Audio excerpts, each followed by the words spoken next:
Hello. It is May 2024. May 22nd, 22nd. 2024. I was going to skip the date. I don't know why. And you're watching Metropolis. I'm your host, Colin Datsupa. This is a show where we bring on just expert guests to talk about Definitely expert guests. music Montreal. But today we have Niall. Yeah, that's me. We Niall. have Niall, Clapham, Ricardo. Clapham. Ricardo. Exactly. You are a spokesperson for IGV. You've Mhm. been on the show before. Yeah. You and Sarah Boivin, you spoke about sort of the rhetoric of anti-Semitism and how that's sort of instrumentalized in support of Israel's war crimes. Today, we will be talking about Palestine, Mm-hmm. the encampments, the pro-Palestine encampments specifically, set up in Montreal and part of a movement of many across the world, in 35 countries, many hundreds of cities. Canada, I believe we have around 8, I want to say. Mm-hmm. Growing by the day, though. There's a lot. Yeah. I think I saw There's there's like also some at like Western University now and like Kitchener. I thought it was Yeah. incredible. You are here. You're not just a spokesperson for the IJV. You are a trade union activist, Mhm. big believer in unions, and we'll be talking about the recent accreditation Yeah. that the Amazon facility in Laval got. Looks like they're gonna be unionizing. We're gonna talk about that. Yeah. And of course, I also know you wear many hats, Niall. Thank you.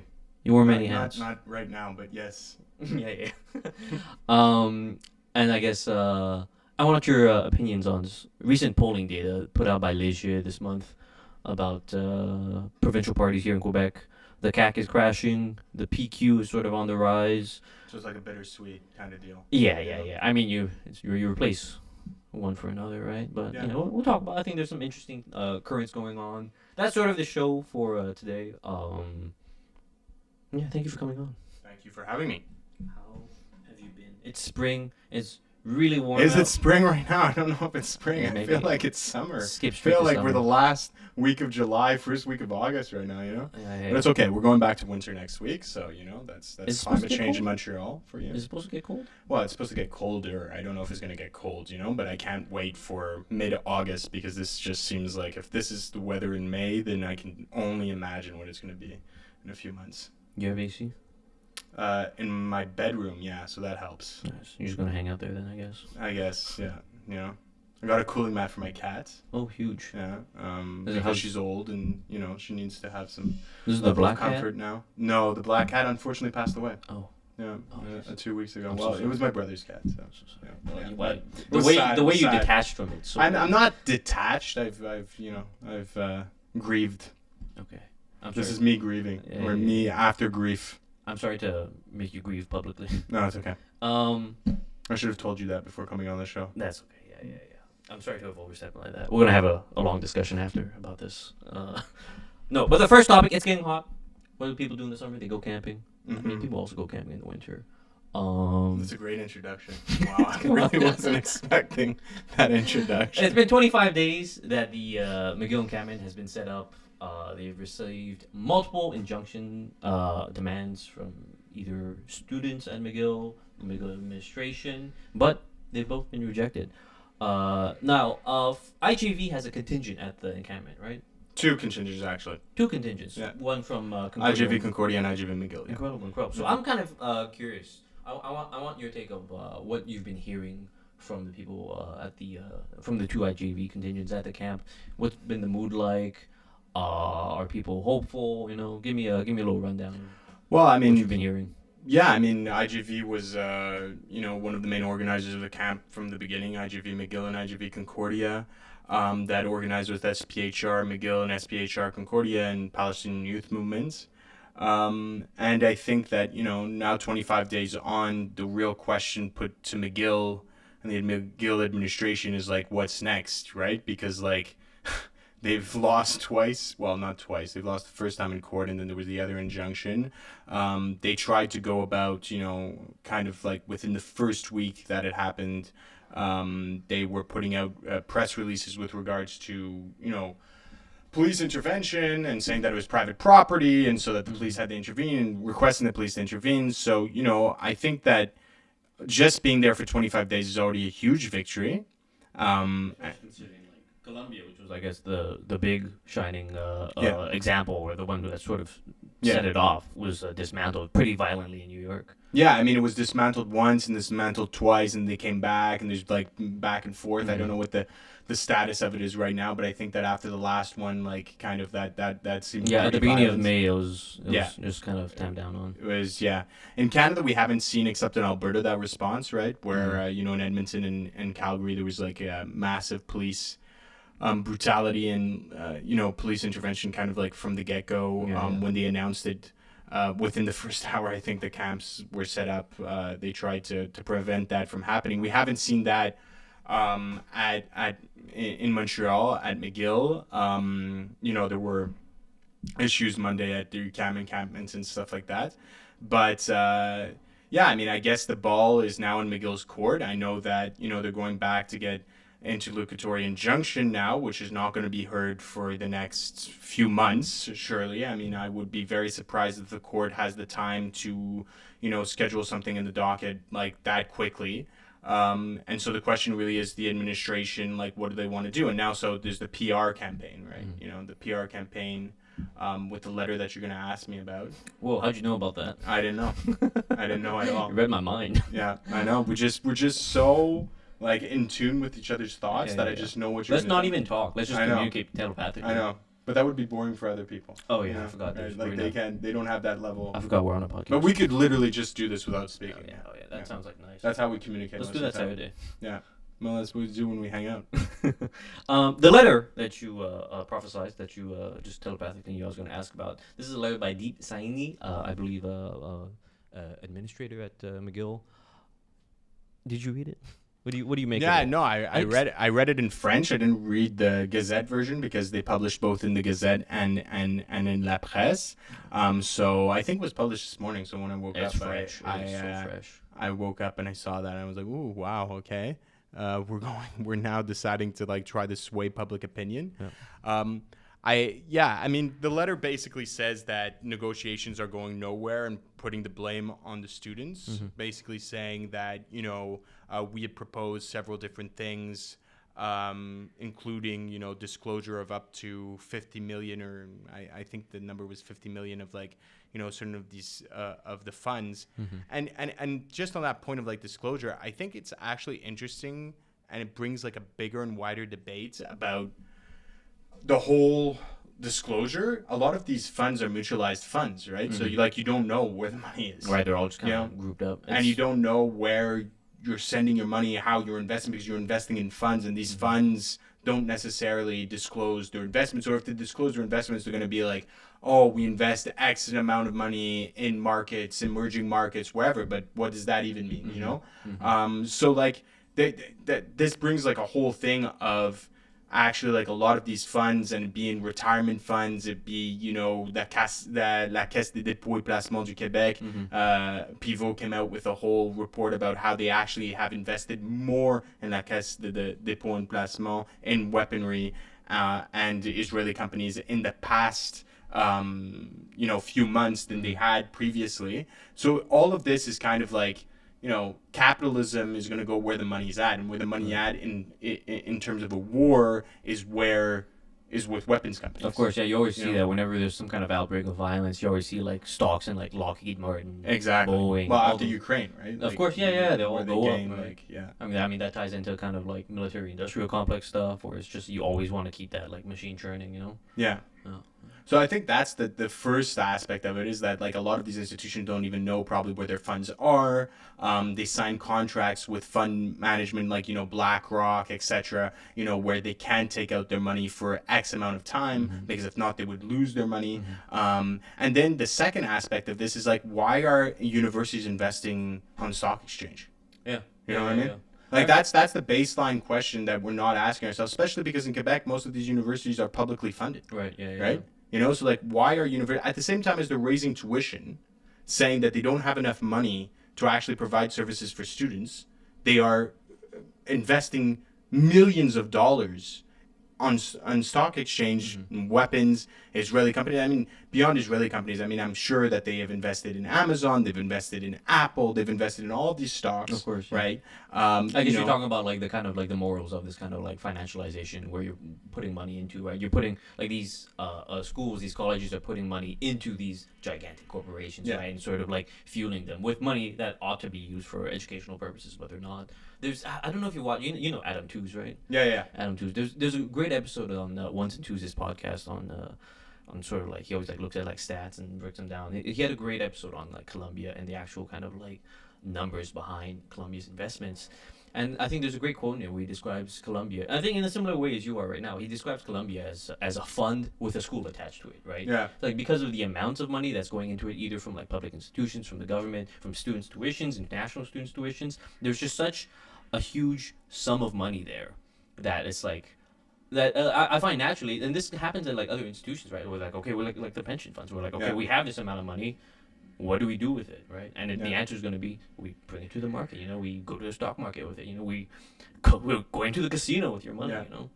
Yeah, I mean, there was like a few years back, Nikki Ashton MP for Northern Manitoba did this thing with Progressive International where they were talking about basically extractivism and all of these different things and struggles and looking at those struggles across the Americas. And they were actually invited somebody from, I think it was the Teachers Fund or whatever, the Teachers Pension Fund in Ontario.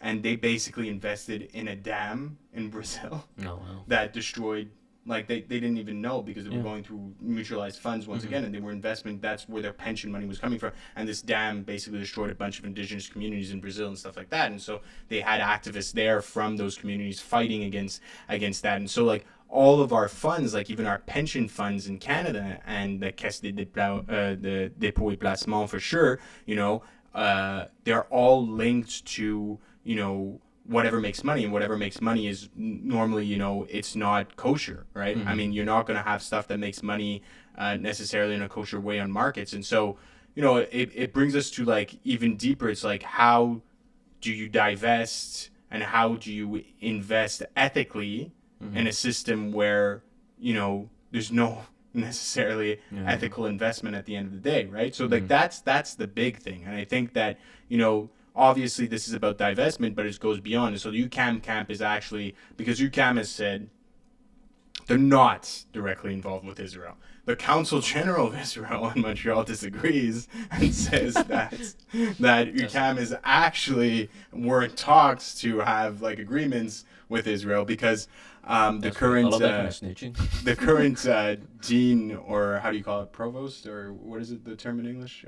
Rector? We have I think rector, rector of UQAM is basically, when he was a prof or the head of the management school at UQAM, had an agreement with an Israeli university, and that was the only time in UQAM history that there was an agreement with the Israeli university. And also at one point when he was, I believe, in Luxembourg or somewhere else in Europe, he had also, created ties with Israeli institutions during his tenure there. So it's obvious that UQAM was probably exploring cooperation. I don't think the Council General says a lot of nonsense most of the time. Okay, yeah. But you heard it here I think here, it's obvious that there was something going on, especially because it was a very, very visceral reaction, it seemed, on Twitter. On I thought we were friends. Exactly. With the rector. Yeah. But yeah, I mean, the UQAM camp is basically saying, well, it's beyond that. It's an academic boycott, and to enshrine something into the UQAM statutes, the UQAM, it be, unions taking positions, the profs unions, the TA unions taking a position to say, we will not cooperate with any Israeli institutions, right? And so I think that approach is actually interesting because it's an approach that says, and somebody was alluding to this actually about what happened at York University, where York University in Toronto had a huge movement for divestment, and then basically a few years later they got rid of the committee, that ad hoc committee that they put together to like look into ethical investments, got rid of that committee, and then they just decided, hey, we're going to start reinvesting in weapons now that everything like swept the dust under the rug. Nobody's looking anymore, so we're back into it, you know. So I think that actually enshrining this into policy that is then actionable in the universities is something that is interesting, is something that UQAM is putting forward. It's like long-term and foundational. Yeah. I think that's really interesting, right? Because you have, I guess, like the diverse kind of movement, which is like looking at like the status quo and how do we kind of like subtract this kind of like support that we have for like Israel or Israeli companies. How do we subtract that support? But it's interesting hearing about that UQAM approach, because then that's like, it's like you're saying, right? It's much more long-term. It's much more far-reaching, I find. Yeah. That's really interesting. I think a note about the ethical investment thing. It made me think about this quote I read from like, I think it was from like a hedge fund or something. It was like really one of like the kind of like Wall Street guys. Don't ask me why I was reading this. Actually, you know what? Ask me why I was reading this. Ask you while you were... Why I was reading it. Why were you reading this? I thought it was interesting. Okay. I think sometimes it's interesting hearing like from like reading their takes, right? From like from the horse's mouth, right? Business bros and stuff like that. Okay, because it's like, you know, it's like these, you know, they're business bros, but so you listen to those podcasts, like there's the entrepreneurial podcast. Yeah, but I'm not like about to start like a business. You're not? No. You don't have entrepreneur on your Instagram? No, I don't. You know? I don't. If I do, I've been replaced. Okay. Depends on what I'm selling. No, they're saying it was this interesting thing where like they're saying like, you know, the best way that you can go about changing the finances of these companies, because they weren't saying that no, we agree that like you should be divesting, but they're saying instead of like pressuring from outside, they were like, become an investor, invest in these weapons manufacturers, and then at the shareholder meetings say your piece, you know. Which to me, I'm like, all right, first of all, no. Buy a gun. Buy a gun, and then just be at the shareholder meeting like, I think what we're doing is bad, and then obviously like the vast majority of people are like, I don't care, we want to make our money, right? Exactly. I thought that piece of it. Well, there's that whole idea of like activist shareholders. Yes, right? exactly. Yeah. You know, it's like this idea that you can be an activist shareholder, and thus you can like, you know, basically sway companies. But this is like, so there's two things. Like the first thing is like that whole where that blew up was like what was it called? GamerStop or whatever. GameStop, yeah. GameStop. It was the CEO Ryan Cohen was like an activist investor. It's the first time I saw that term. Yeah, and then basically like a bunch of people bought stock to make their stock go up because they were gonna close and they were gonna file for bankruptcy and all of that. I don't know how they're doing right now. Like, did they close? Or? I think they're still around. They're still around, but I mean barely probably right now because it's like just the whims of the market. I have never walked into a GameStop. Me neither. You know, I mean in years, because you don't have to. But the thing is like, I think that's the limit of the whole activist like investor approach, is that you don't get to dictate like the terms of the system as one individual. It's a very individualistic approach first and foremost. You know, it's like, okay, I'm going to put my money here and then I'm going to determine, but you know who owns 50% of the stocks of the company you're talking about? It forces That's you. Another company. It's like it's forcing you. The logic of that forces you into the thing where you're a minority, right? It's like you're going to be a minority stakeholder in these things, absolutely by far, and just by how it works, it's like it's going to be a majority vote, right? So it's like, and you have options to be bought out, but then again, you're bought out. Like you're not a stakeholder anymore, right? You know, so. Yeah, I think so. I think that coming back to the camps, there has to be, like, especially with McGill and UDM that is super, super heavily, a lot of people don't talk about UDM, but UDM is super heavily involved in investment in Israeli companies directly.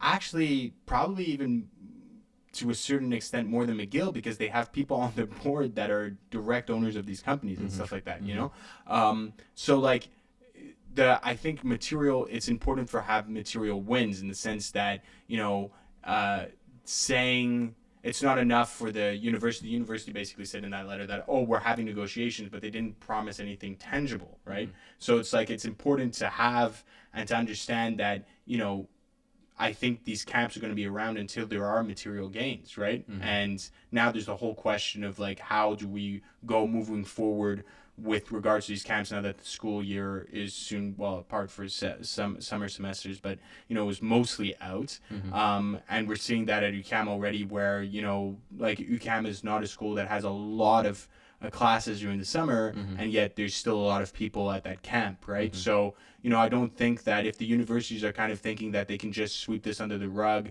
right now without giving a material gain to the students, it's not going to work. No, thank you for that. I think these protests touch upon a lot of things, right? Like we're talking about just like the financialization of universities, right? And I think it's an incredibly commendable act that students are like, we're part of the university community. We should also have to say in how this money is used, right? And they were saying it. They were saying their piece. We don't think the money should be used to fund genocide. We don't think the money should be used to make profits for like weapons manufacturers. I think it's incredibly brave. And I think the reactions from the universities, I think it's incredibly hypocritical, right? Because all the time you have these universities, and this is not just like McGill, right? This is in Columbia. This is like in like a bunch of universities where people are like, it's all about rhetoric. It's all about the idea of like, this is a place of like, of free speech, right? This is a place where we do research, where we get to like really battle with ideas, where we like kind of like research things like settler colonialism and stuff like that. But then it's almost like the contents of the education there is mismatched to the actual operation of the university, right? Which is incredibly capitalistic, right? And then I think here, through all these encampments, you see that kind of like friction between those sort of opposing forces that are present within a university. Yeah. I just on that, I think like the whole system is flawed. I'm gonna say that a lot. No, but the whole system is flawed. You think? But not just system in the investments. I think for example, it's like you have like McGill receiving the lion's share of funding, right, in Quebec publicly because they have all of these research and the aura that McGill has and blah blah blah, Ivy League, blah blah blah. And like to bring that back to maybe something more American, but that still has relevance for Canada because we're going more and more towards that kind of like that state of affairs, unfortunately, where tuition in the 90s in Canada was super accessible. Now 1 year at U of T is like 20,000, 25,000. Law school, forget it. So like law school, med school, forget it. And somebody from New York was talking about the whole scandal of like the admissions, and the Supreme Court. Actually, I don't know if they ruled on it, but he was following the whole case at the Supreme Court, and he said something really interesting. He went into the Supreme Court saying, I want, affirmative action and stuff like that. And then he came out of the Supreme Court hearings and he was like, no, actually, what I want is to abolish all of the Ivy Leagues. And take that money and put it back into community colleges because that's real affirmative action. And so I think also like, there's the whole thing with McGill, and to link it back to McGill, there was this whole movement called McGill Français back in the 1960s, 1970s, which was like McGill has to serve the broader community more and not just be a bastion, which it is. And I think that's also why like Quebecers are kind of on side because everybody sees McGill as this like kind of like beast that nobody like it does represent this like ivory tower of like anglophone like the wealthy anglophone class and like and so in the 1960s there was this movement to make McGill at least bilingual as a university so that everybody would have access to it and the wealth and the knowledge that was there. And like the resistance was massive. There was riots on campus. There was riot cops on campus and stuff like that. So, we're going towards also like who the university serves? Do you serve students? Do you serve the community in general? Or do you serve like, their corporate overlords? And I think McGill has chosen the corporate overlords, Yeah. All right. Yeah. To continue this talk about encampments, I think there's one more thing I'm kind of interested to hear your take about. So we talked about the McGill encampments, right? The experience on the ground there. You mentioned briefly the UQAM encampments. I think for those unaware, the UQAM encampment is one that sort of is a more recent addition to the set of Montreal encampments. Monday, something went down. What happened on Monday at the UQAM encampment? Yeah, so Monday at the UQAM encampment, there was a move to basically create a festive space for militant solidarity with Palestine. So the idea was to take over some parts of Place des Arts, and which is right next to like basically the UQAM encampment is like a stone throw from Place des Arts. And the cops decided that that was not going to happen, not on their watch. And I'm actually pretty, from the videos, all of that, I was there. I wasn't directly, I didn't get like direct visual of like, what was going down. I wasn't directly there. I was at the camp, but inside, and this was happening outside.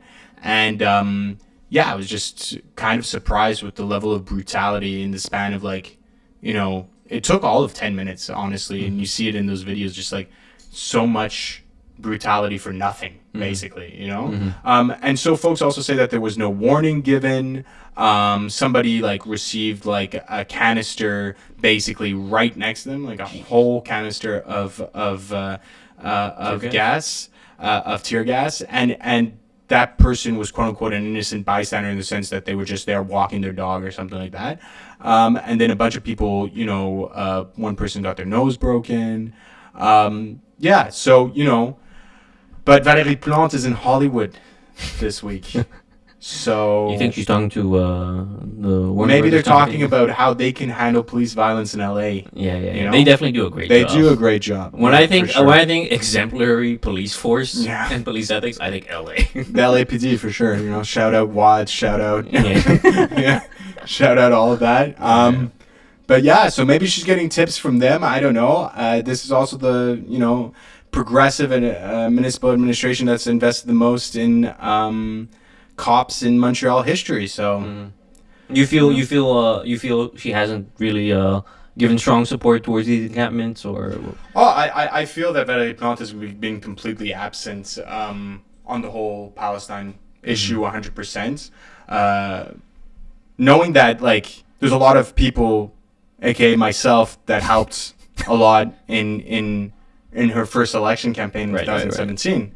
And I think that this shows two things. It shows like the municipal movements that is Projet Montréal, or that was Projet Montréal, is not a municipal movement anymore. Like it's not. It's a shell of its former self. Membership, all of that.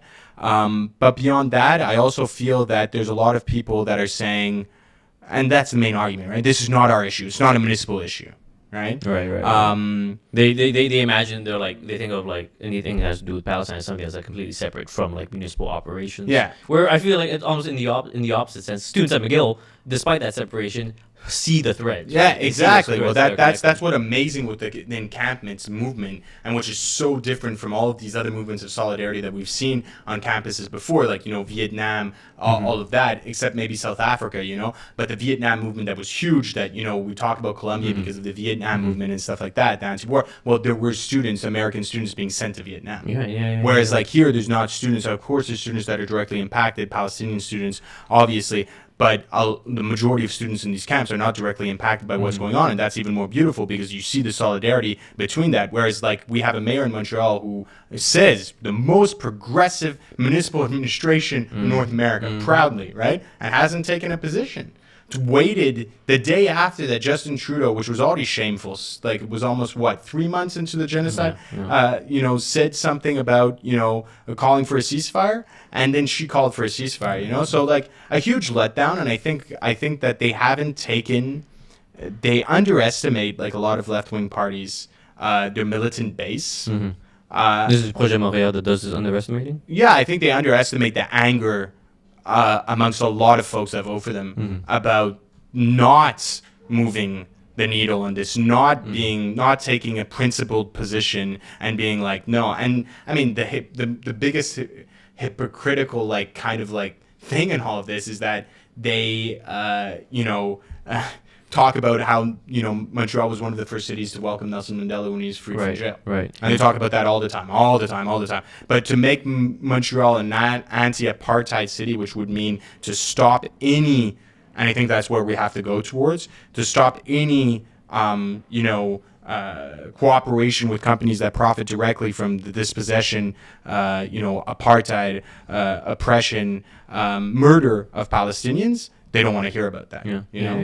So it's like it's great that apartheid for them happens. It ended. Nelson Mandela left, and then the world was great, and let's just stay back in the 1990s. It's almost as if there isn't this active consideration of like the forces that brought apartheid to an end, right, in South Africa, right? It's like I find a lot of times you see this with like you see this kind of critique about like liberals and people sort of like who are in the center about like resting on the laurels of history, or like because these wins are historical ones, they still lay claim to them, right? They're like, we support Nelson Mandela, but they do these things when it's convenient, right? They do these things once it's been done, right? I think even like the point you made about Valérie Plante calling for a ceasefire after Justin Trudeau calls for one is really indicative of that, right? Like after the Prime Minister of Canada, like a G7 country, calls for the ceasefire, that's when this mayor felt like safe to do it, right? So to me, you see that kind of same logic where it's like you extol these values, you talk about the good, the benefits of these like historical wins, but then like when it's time to actually like like make history, Which is gonna yeah. When it's time to make history, when you're in power, it's like where are you? You're gone. Well, they put up the Ukraine flag within 24 hours of the invasion of Ukraine. I still haven't seen a Palestinian flag. You know what I mean? Yeah, can we see open the window? No, we're not gonna see. Bring it out out there. now.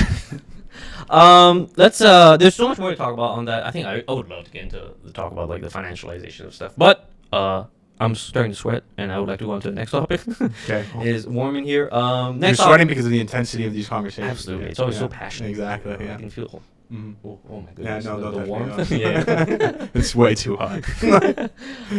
Well, you mentioned it before. You talked about a bit about sort of investments in big companies, right? We talk about investments in like the tech sector in Israel, which includes these kinds of surveillance companies, these weapons manufacturers, but also that includes big corporations like Amazon, right? Amazon, they make I think it's something like they have like a bigger GDP than Canada, right? Like this is like a real gigantic like beast of of I almost said country. They wouldn't want that of a company, right? That's what we're going towards. Become a company. Yeah. President Bezos. Invade Portland and like create their own city state. Yeah. I think. No, they could do that so easily, so quick, right? It's not fun working at Amazon. No, definitely not. There's. I think that's an euphemism. Like, Yeah. you know. Yeah. There's a great piece in the Breach by Mustafa Hanaway about his experience working at the Laval Amazon warehouse for a month, and he talks about just like it's really interesting because he talks about the sort of like the work culture, right? And the work culture stuff you sort of expect from big companies. Like I worked at Walmart for like 5 years, and you kind of get used to the kind of like we're a big family here, It's like we all work together, But then people are sleeping in their cars. Yeah. Like you're a big family from 9 to 5, and then you can go sleep in your car. No, exactly. Oh, you want more money? You get a 10-cent. I got like a 10-cent raise, and I was like, That's nice. Cool. Wow. And in the 5 years, that's all I got. Crazy.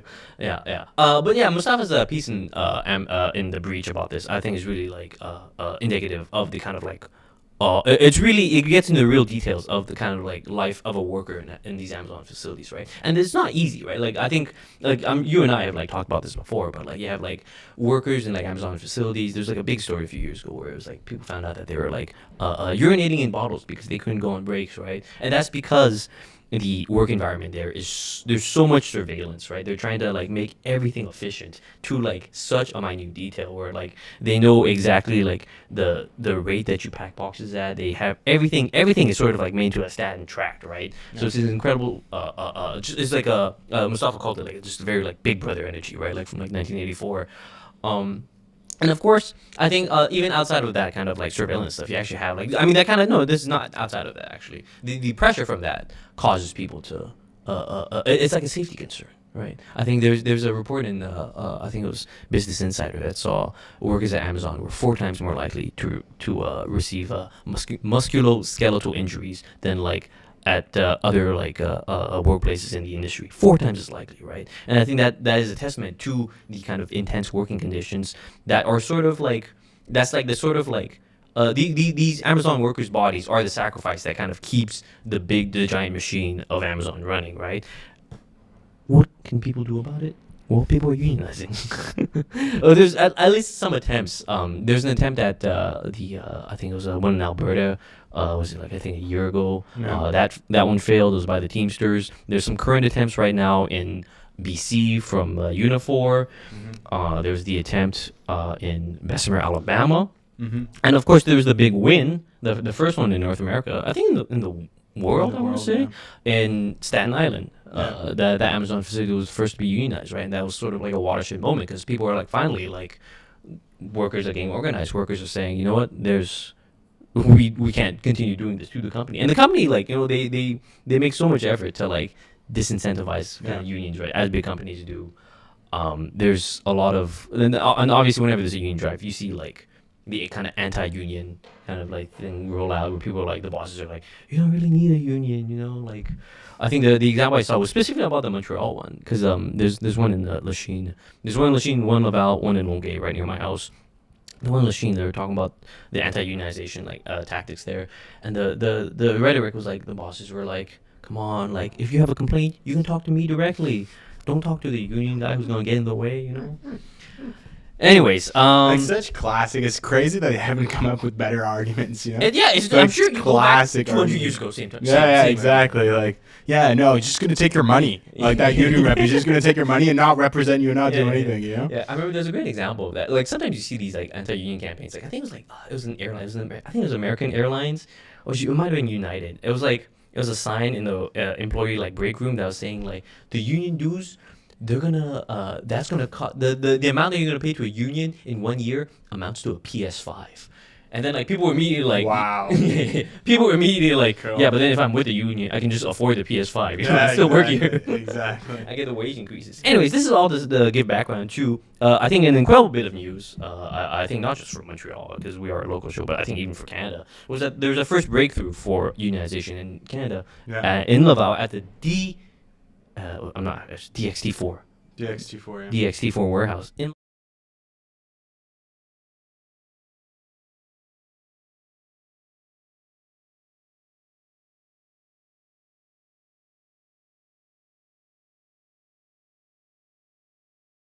I don't think Amazon really. I mean, for sure they have like lawyers, like I mean, they can afford the lawyer. They have those lawyers that are going to be like obviously like okay, appeal it. I don't know how you would appeal a decision that's pretty straightforward, which is like 50% plus one and that's it. And if you have 50% plus one, you got your accreditation. So, you know, I mean, they might appeal it. I think what it shows, and a lot of the times, you know, with like Uber or with like Amazon or all this, what they do. Is they do all of these like you know finicky things where they like go through other companies, right? So they like basically say, oh, you're not an employee of Amazon, right? You're an employee of this company, sure. And we contract you through this company. But then when you look at it, and that's what's actually, I think, I don't know American, and obviously it changes state by state, but American labor code as enough. But in Quebec, for example, one of the things that is good about the Quebec labor code that needs a big update because it's the labor code that was brought in with the first René government, but the idea that, basically if you're a contractor and you're being bossed around by somebody, then you're not actually a contractor. Yeah. Because a contractor makes up, their own schedule, does their own stuff, doesn't have to abide by, a boss. And so that's what Amazon, Uber, and all these different companies have been doing, right? Is playing within that gray zone where it's like you're a contractor for fiscal purposes because, they don't have to give them benefits. They don't have to pay into pensions. They don't have to do any of that. And then also, for reasons of unionization and everything you were saying about all of the factors that go into the surveillance, like now that's just going to become like so much more prevalent with artificial intelligence, of course, and how they're going to use like these artificial intelligence tools, especially that they're the ones that are producing these artificial intelligence tools that are putting a lot of money into it. And people think it's like, oh, they get the market and stuff like that, but Amazon, one of their main reasons for artificial intelligence is probably surveillance of their workers, probably to ensure like to fight against unionization. And I know a while back Walmart actually had this tool that was like the scheduling tool. And one of the main reason they had the scheduling tool was to ensure that people would never spend more than 20% of a week together. So that there would never be like unionizing like opportunities, right? Because like the less time you spend with somebody, you don't create those personal connections. And I mean, just how do you sign? So it's like a planned like isolation. Yeah, and that's that's basically where we're at, right? I mean, all of this debate about you spend the majority of your time working. Most people do, except like the ultra rich. And that you have no say over what you're doing at your work whatsoever, and that you're just disposable like that. I mean, that's what these companies, that's their model, right? It's like, you're not there, we're going to replace you. And I don't know if, I forget, there was like a movie about this a few years back, like I maybe won an Oscar or something like that. Give me the premise. Basically, this woman that is working out of a warehouse is just trapped, like she's homeless, she lives in her car. And so basically, and it's about other personal stuff that happens, but I mean the main thing is her working at an Amazon warehouse over the Christmas period, and then getting laid off and then getting hired back. And so this is what they do too, right? Like they hire you for these like really crunch periods where they need you, and then they get rid of you. And so like, you know, there was a management theory, right, called not ready to ship, but like it was basically like you only make things when you have a demand. Just on time. You don't, just on time shipping. And so you have just on time workers now, you know, and that's the model that they want. That's the model that they're going for. It's just on time workers, where workers have no rights, no pension, no healthcare, no nothing. I mean, in Canada we have, you know, the baseline healthcare, but I mean even that doesn't get you a lot nowadays because you know, unfortunately, within a province where the premier has decided that he doesn't want to sign on to anything that Ottawa is doing. But you know, there's all of these aspects, you know, and the fact that there's a breakthrough in Laval is actually really interesting because like they succeeded in breaking through in a really hostile environment, right? You know. So we'll see like what they're gonna do with the appeal. I don't know. I mean, they always do that. You know, one of the main techniques. It seems like the main techniques. They always do that, and the main techniques are to basically be like, oh, you don't actually work here, or you know, you don't. You didn't do enough hours to be able to actually sign your union card, etc., which is all bullshit. Like none of that actually flies. But they always do these techniques to try to prevent unions from forming, right? And so I hope like it's going to catch on, and I hope, you know, also a lot of folks that work at Amazon or Uber, all of these different you know, companies are also, you know, a lot of the time don't have like a stable migratory status in Canada. One exploit that. One of the CSN, I think it was the president who put out a statement in support, obviously in support of the union.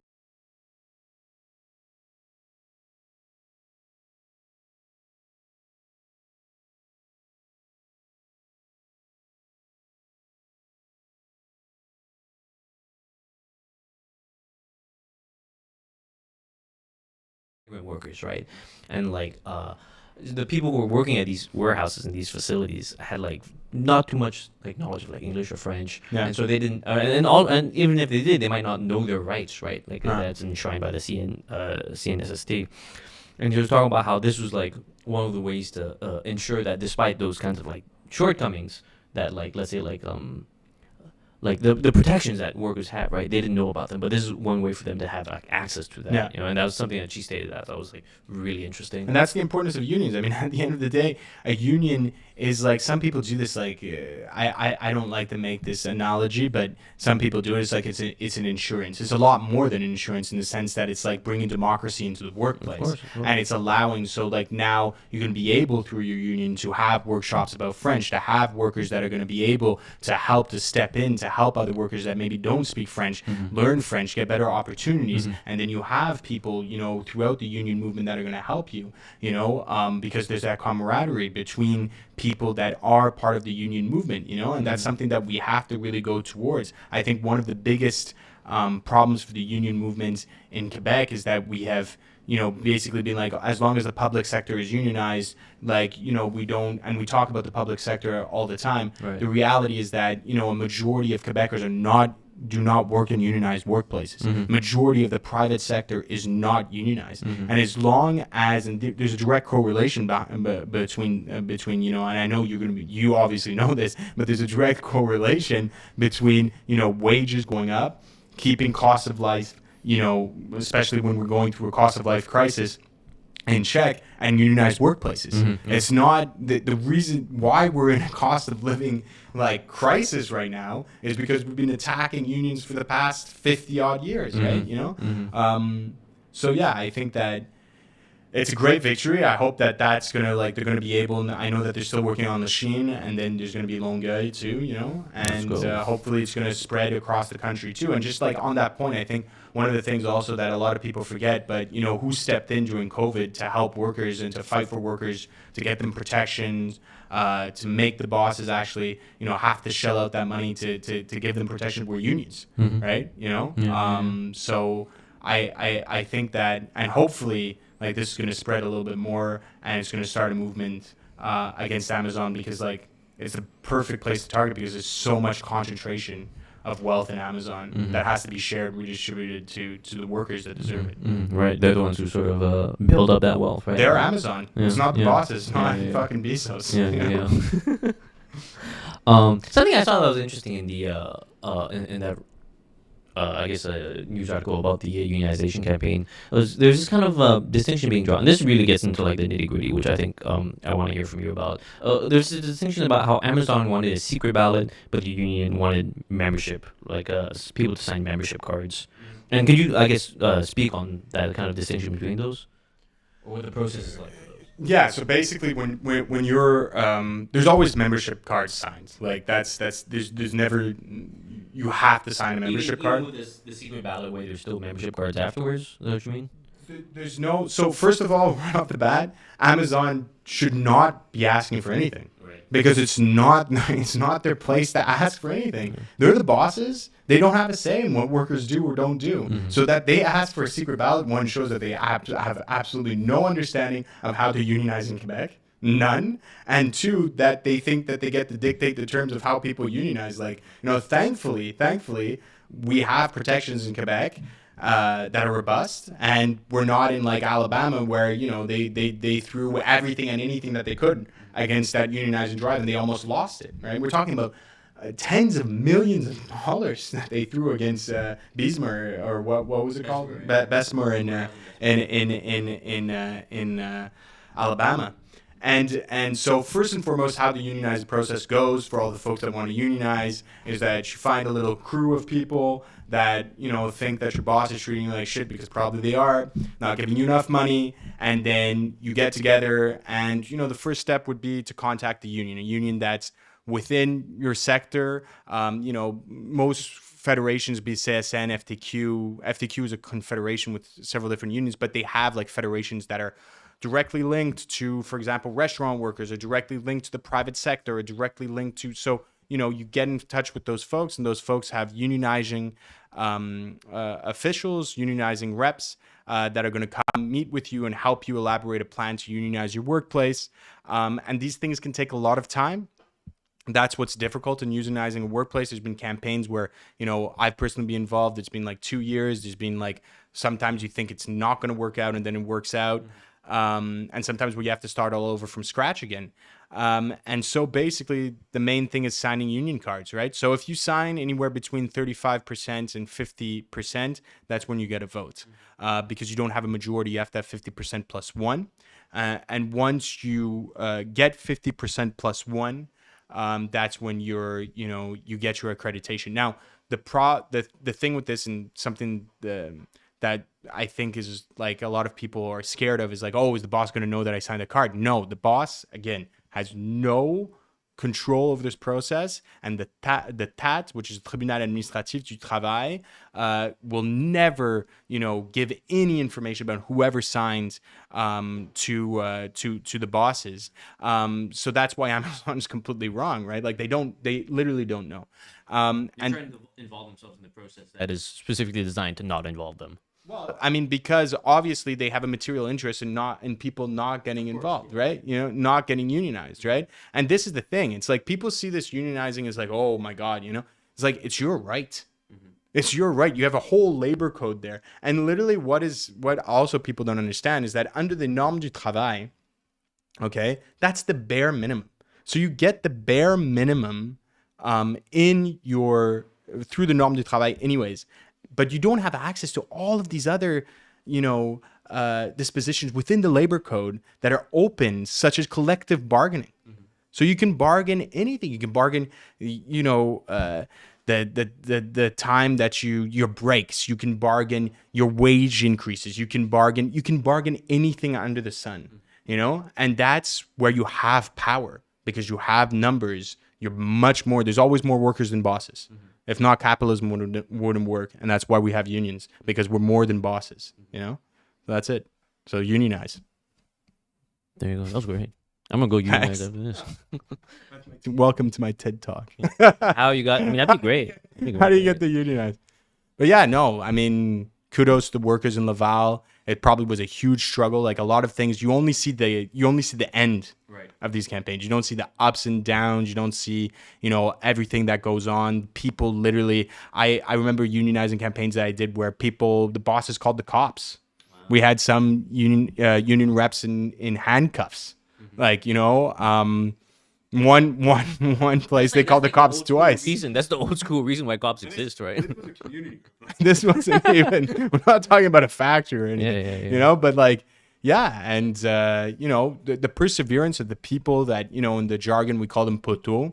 The perseverance of those people, those leads, is incredible because you're taking on so much. But there's folks out there, and that's what really gives me faith in humanity, is that there's folks out there that are willing to do that, not just to better themselves, because a lot of people are like, oh, the union only looks out for themselves. You would never do, if you know anything about how demanding a unionized drive is, you would never say that these people are egotistical, Yeah, nice, incredible. Thank you for sharing that bit of knowledge about the collective efforts of a union. It'd be interesting to see what becomes of the appeals at that Amazon drive, and also hopefully if it spreads throughout the country.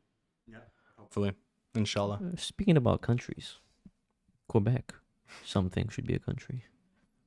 Around 36% of people, according to a poll by Léger put out this month. In this poll, you have they're trying to document, I guess, they're trying to break down the numbers, I would say, behind the rise of the PQ, who are up in the polls, leading ahead of the CAC, but the stagnant support for sovereignty. I guess, what do you make it? Do you think the PQ are on the rise? PSPP seems to be a very popular figure among the voting population. I mean, obviously, it seems like everything that boomers like, PSPP has it, because he's a young man that thinks exactly like a boomer and says everything that the boomers want to hear. But apart from that, a little side note, it seems like the PQ's on the rise. I think a lot of people are really disenchanted with the government, that the only reason people are now waking up to how incompetent they are is because COVID basically gave them a saving grace for 3 years, and then basically got their reelection, because this government was always incompetent, and even their platform was all over the place, right? It didn't mean anything. This is a guy who literally did a campaign. I still the 2018 campaign. I'm still so flabbergasted by the fact that we spent 3 weeks talking about la maternelle 5 ans. We talked about that for 3 weeks. And it was his big project. It's nowhere to be seen now, by the way. It's not a success at all. But we spent 3 weeks talking about that, and his the real important thing, that kids under the age of 5, needed to be schooled, and to be schooled correctly, because that makes the whole difference in somebody's lives. Not the fact that they go to the maternelle 5 ans without a meal to eat. Not the fact that they're in insalubrious housing. The fact that they have the maternelle 5 ans. So now the CAC is just shooting right, left, and center. One day they're against old folks. They want old folks to be evicted. Today they're old folks don't have to be evicted. Actually, nobody gets to be evicted for the next 3 years. Cool. Thanks. Fresh news. That's fresh news. That happened just this morning. I think. That I think is probably the hottest piece of news. There's an announcement that there's a moratorium on evictions for the next 3 years. Yeah, except if you're repossessing your home for your family. But so it's crazy. It's it seems like this is the government that still wants to open an office in Tel Aviv, that they're so determined to open that office, despite the fact that everybody's telling them this is not a good idea. They were so determined to evict old folks, despite the fact that nobody thought that it was a good idea. They were so determined, and actually gave them, I don't know how many $1 million to the Los Angeles Kings to come play in Quebec City for no reason. Nobody understood why. So it's just I think a lot of people are frustrated. The liberals are brain dead right now. There's nothing. They're so brain dead that they want to bring back Denis Coderre, which is like, okay, I mean, hasn't he lost enough? Like, I guess 3 times Lucky Charm. And then, the other political parties, well, let's not even talk about Duhem, because like that serves. He's floating at Durham, and the Conservative Party of Quebec is floating at 12%, same amount as QS. Which is unfortunate for QS. I mean, with all the crisis happening within QS and stuff like that, lost some percentage points there, perdu des plumes. But yeah, I mean, it seems like the CAQ is going towards a pretty hefty defeat, which is not surprising in Quebec politics. I mean, governments get elected and get defeated like all the time. That is one thing I think I really love about Quebec politics, is the sort of like, especially among like francophone speakers, They love you and then they hate you the next day. Yeah. Which maybe I should see a therapist about that. It's what I love about that is like you see this on the federal level, right? Where there's no real strong affinity for like a single party. Like I think like there of course there is like you will have a baseline sort of like floor that parties will have, right? Like the Bloc Québécois, I think will always sort of have like some broad like support enough to like elect like probably like a few dozen like MPs to federal government. But I think one thing I really love about the Quebec voter is sort of like this kind of like flippant. Actually, no, flippant is like maybe like a little derogatory, but just kind of like they're like, like cater to me, cater to what I want, And if they see someone's not doing a good job, they'll kind of let them go. And I compare that in contrast to, let's say, the West Island base for like liberal voters, right? Which are, I think, will vote liberal, or even what's the writing? What's the writing for Anthony Housefather? Mount Royal, right? That you told me just before that they have always voted liberal, right? Yeah, they've always voted liberal. I mean, maybe there's one point where they didn't, but I mean, this is like that, and that's why Anthony Housefather, despite all the fact that I'm gonna leave, my party doesn't represent me anymore. I want to be in favor of a genocide, and they won't let me. And he was saying he was gonna leave and do all of that, and like he's still there with the liberals despite all of that. Despite they don't, Tony, they're not letting you do a genocide right now, and it's like, Yeah, I love that about the Quebec voter. Anyways, going back to the topic of the PQ rise, I think the stuff you're saying about like the LA King stuff, the COVID handling, the sort of controversies that come up. I think there's an interesting well, the COVID handling, actually, just to put in that, like people agreed that they handled COVID right. Yeah, which was crazy, because that's like the worst thing they did. Yeah. They handled COVID absolutely despicably. Yeah, I whenever I talk to friends who are like from New York, Americans, I'm always like, oh yeah, how's COVID for you guys? And they're like, oh, yeah. And then I just wait for my turn to talk. I'm like, we had a curfew, and they're like, what? No, we had like 5 curfews. Okay, 5 curfews. So like if you're out after 8 p.m., you get at this point right now we would have to cut it short. Yeah, I gotta go. Gotta make the drive long day. Yeah. I think there's something interesting about the time that the CAQ started like really diving in the polls, and when the PQ started ascending, right? Because I think on that level, we can talk about 2 things. Like you're talking about, I think what you're talking about is like, you have the old kind of PQ base of sort of people who are like, let's say, active during the referendum years, right? The people who really like, they cut their teeth on that stuff. And that's sort of like their big badge of like, this is how I'm going to vote. And they're sort of finding this, maybe a younger reflection of themselves in PSPP, right? I think it's interesting that the CAQ started going down around the same time as the Front Commun strikes, right? Because like I found that was like, to me, that was like the biggest like public indictment of like how the CAQ is handling things, right? Like I think that, to me, that's how I account for the CAQ crash in the polls, right? Because like you had this incredibly public, well documented, sort of like bad faith negotiation, and like the kind of respect that people have for like the actual workers here in Quebec, like the kind of like public sector workers, and they saw that the public sector workers were kind of facing off against Legault, and I think, to me, people are kind of like chastising him for that, at least in the polls. He lost some support of like, because he couldn't treat those workers well, so this is kind of like the reprimand he gets from public support. Of course, I think there is the thing of like, who makes up the CAQ voter, right? Like when we think about like when people switch between like parties, chances are you're not gonna have like someone who goes from like the People's Party switching over to NDP, right? There is sort of like groupings of parties that those serve, or that they'll sort of like be in. And I think a lot of the CAQ support, like if you look at the actual like election results in 2018 when they were elected, it was coming from like, they got wins from like everyone, right? Because like people didn't like the Liberals, people didn't like the PQ at that point because it was sort of like tired. It was this kind of old force. and they sort of were able to steal from both of those. And it's interesting seeing that, like, that's sort of at least a decent chunk of that is kind of going back to the PQ, right?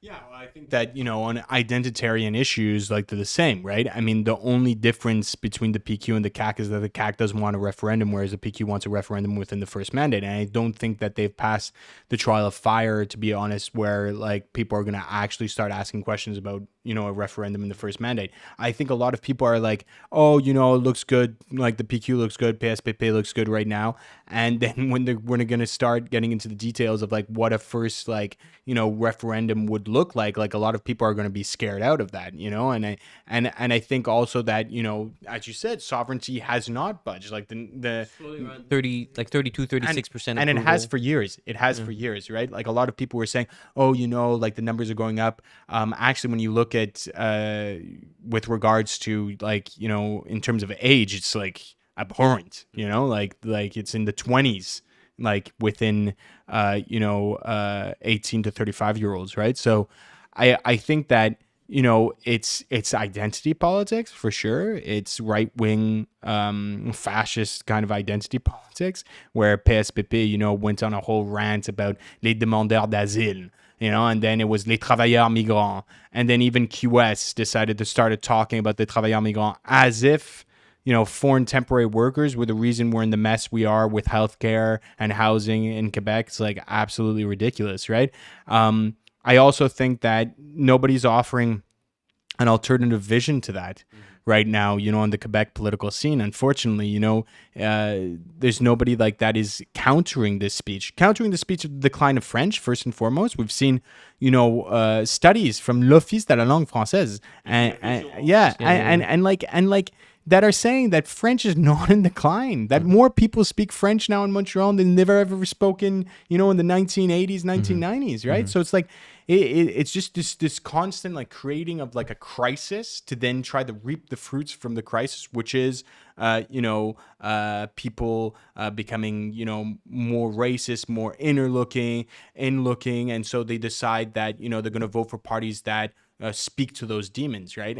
And so the PQ is the party that's speaking towards those demons right now, and that's why they're, like, But I don't think that the PQ, like, if the Liberals, and this is, I hate saying this because I do not agree at all with the Liberals, and I also think that the uptick in, like, identity politics or right-wing fascist identity politics is because of austerity and because what happened during austerity. And so people were like, we need, like, a societal, like, model that is more than just austerity. But if the Liberals get a good leader or are able to convince people that we should go back to, how it was before the CAC was the way it should be, then I think, that's what's going to be, like, they might have a shot at it. I'm not 100% convinced. And I mean, even the polls show that the PQ wouldn't get a majority government, right? So I don't think I think that's the question, right? Like, if the PQ doesn't get a majority government, what is going to happen, right? And are we actually going to go towards a sovereignty in the first mandate, where it's obvious that if there's a referendum on that in the first mandate, it fails terribly, Well, I mean, it looks like the PQ is definitely making some efforts, right, into trying to convince people of sovereignty. We just watched a little clip before they released this clip, I think, just this month. It's Paul Saint. Paul. Thank you. PSPP, I like to call him. PSPP put out this, I guess, what do you call it? A little ad in English, sort of talking about why Quebec should be independent. And I think it's funny, the slogan. It pays to be independent, right? So he's trying to appeal to people's, like, at least, like, financial. Or, he thinks that everybody who's Anglophone is a fiscal conservative. Yeah, exactly. And I mean, in this ad, like, he makes a pitch because it's like, we send $82 billion to Ottawa, and it's like, honestly, it's not like, there is something I think about that that's, like, sort of, like, convincing, right? Because, like, at least in the terms that he pitches it, right? He's like, 82 billion we send to Ottawa, and we don't get, like, we don't nearly get the same. Education and the French language are important to us in Quebec. Which makes sense. Each year we send to Ottawa 82 billion of our money, but what do we get in return? Hardly any significant direct services for our people. On top of that, Ottawa oversteps in our areas of jurisdiction and imposes an immigration policy that far exceeds our capacity to... That's what being independent is about. I don't know that people are going to buy it too much. I mean, I think it is going to be interesting to see what kind of support there is for sovereignty from Anglos. I think it's not going to budge too much. Unless, I don't know. Yeah. I don't think it's going to, I mean, who knows? Like, I think from here till it's time for the provincial election, which is, was it like, I think October 2026. That's a lot of time. That's a lot of time in politics. 2 years is a lot of time in politics. Well, I think PSPP peaked too early. I think there's a lot of stuff that is not in place right now. I mean, Quebec Solidaire apparently are going through a whole uphill of like, we're going to overhaul the whole party and make it new and whatever. So we'll see where that goes. Liberals don't have a leader, so they're not really, and even like that, they're at 17% right now? 17% in this poll without a leader, So it's like, I think the appeal to Anglos, like first and foremost, I completely disagree with the $82 billion. Like that is, it's so like there's so many facts in that are just like swept under the rug that it doesn't even make sense. Like no, $82 billion go to the federal government, but every province pays that so that collectively we can have services. And the Canadian government did two big things recently, which the Quebec government doesn't want. Free dental care for everyone and pharmacare for all Canadians, which would help, pharmacare insurance for medication, all that would help Quebecers because there's a bigger pool of people that are insured. So there's more money that's in that pool. So there's more buying power, and buying power allows Canada to go and negotiate better prices. And this is not something that is a federalist talking point. This is something the FTQ, the CSN, and all of the big unions in Quebec agree with. So, it's like, again, sovereignty for what? Sovereignty to be able to be like a province that decides that, we're only going to have Francophone immigrants. Like, I think we have more than enough Francophone French immigrants in Quebec and literally in Montreal.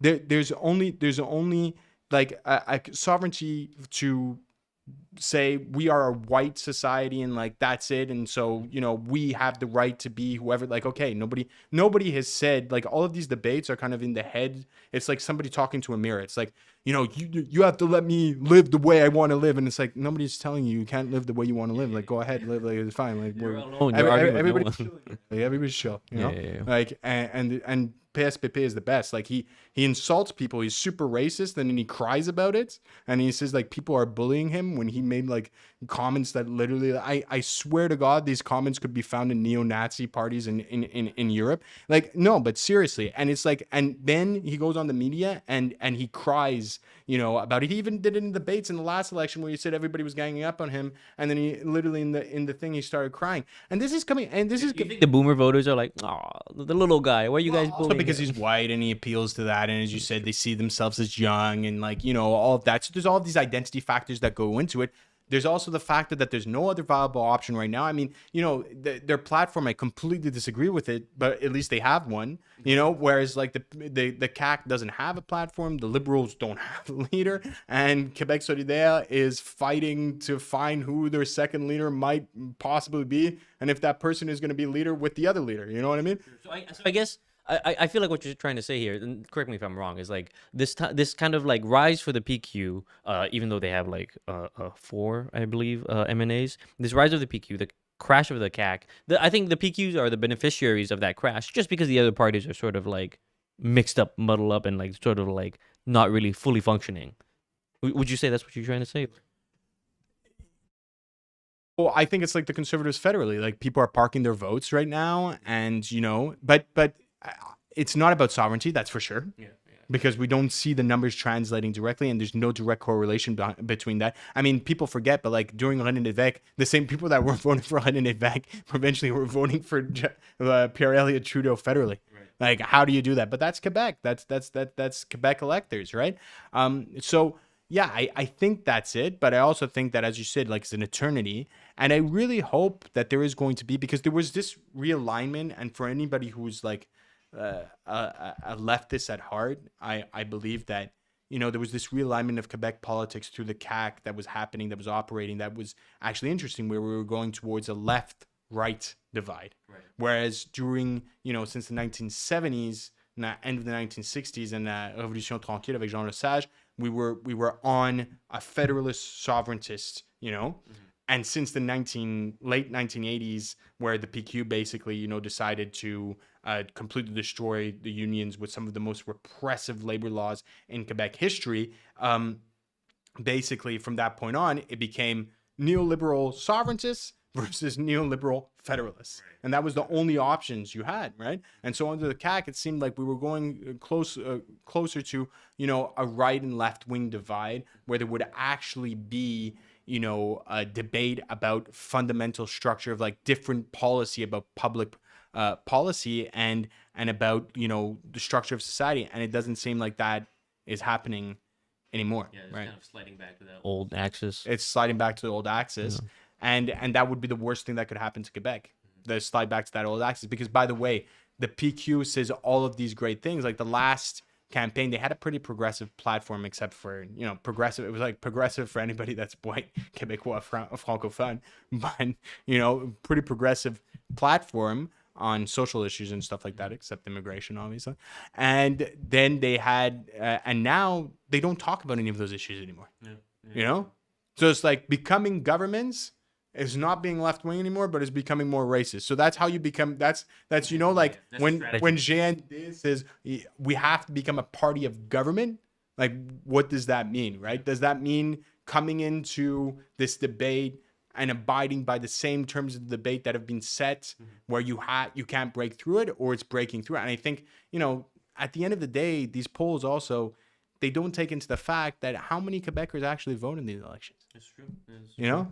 How many Quebecers actually care about these elections? Because I think a lot of Quebecers, the majority of Quebecers, or at least the plurality of Quebecers, would say none of these political parties represent me. And who's one of the first Quebecers to have created a movement saying that he was an orphelin politique, political orphan, was PSPP. And then he found his home in the PQ, and apparently he's always been a sovereigntist. He was just a little bit lost back in 2013. Now he's home. I think there's something really interesting before you're talking about the dental care and pharmacare stuff. And I guess like when we think about the actual like political or like electoral forces that are bringing about these kinds of like social democratic things like pharmacare, like wider social safety nets and access to healthcare. It's interesting that it's happening on the federal level and not really when was the last kind of like budge on the provincial level? Really, I can't really even think of one. Yeah, I mean, there hasn't really been. I mean, maybe the evictions now, that we just learned about today, but there hasn't really been. I mean, because, provincially we've been it's all been about, Québécois identity politics, right? Like defending and like it takes energy away from these kinds of like efforts towards more just kind of like, I guess. Well, it's just like the interests of somebody who lives in Saguenay-Lac-Saint-Jean, who is poor, and somebody who lives in Montreal who is poor and both francophone are closer than a francophone like PKP, Pierre-Carl Pelado, who's a multimillionaire, and a francophone who's poor in Saguenay-Lac-Saint-Jean. So if the only thing we're talking about in all of this is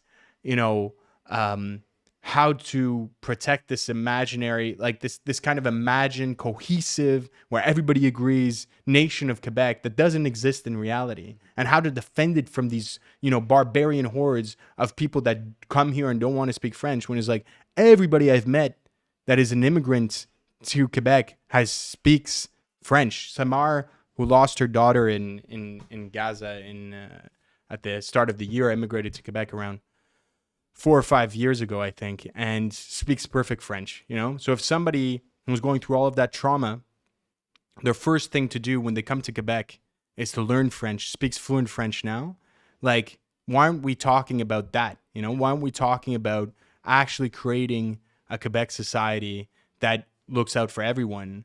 Whereas at the same time, and this is the real, this is the real equation here. This is the real plan behind TVA and LCN and Cube Radio and all of these people, is to create these identitarian scares, crises, so that it can roll back the social fabric of Quebec. And the real threat to Quebec is the dismantling of the social institutions, of the social fabric of Quebec. It's not like, somebody coming from Honduras to pick up like strawberries that, you know, is paid, you know, miserable wages, but is happy enough to get that because they're in the Canadian dollar so they can send them back home. Right. That is not the threat to Quebec. Yeah, I think it's an incredibly salient point about the way that identitarianism, identity politics takes away from just like material conditions and the possibility for material solidarity and improvements there. Yeah. I think we're ended there. Thank you very much, Niall, for coming onto the show. That's our main show. Thanks, Calvin. No, of course. Always happy to have you on, chat. That'll be it for the main show. We'll be right back with Hello Goodbye Lines. Stay tuned.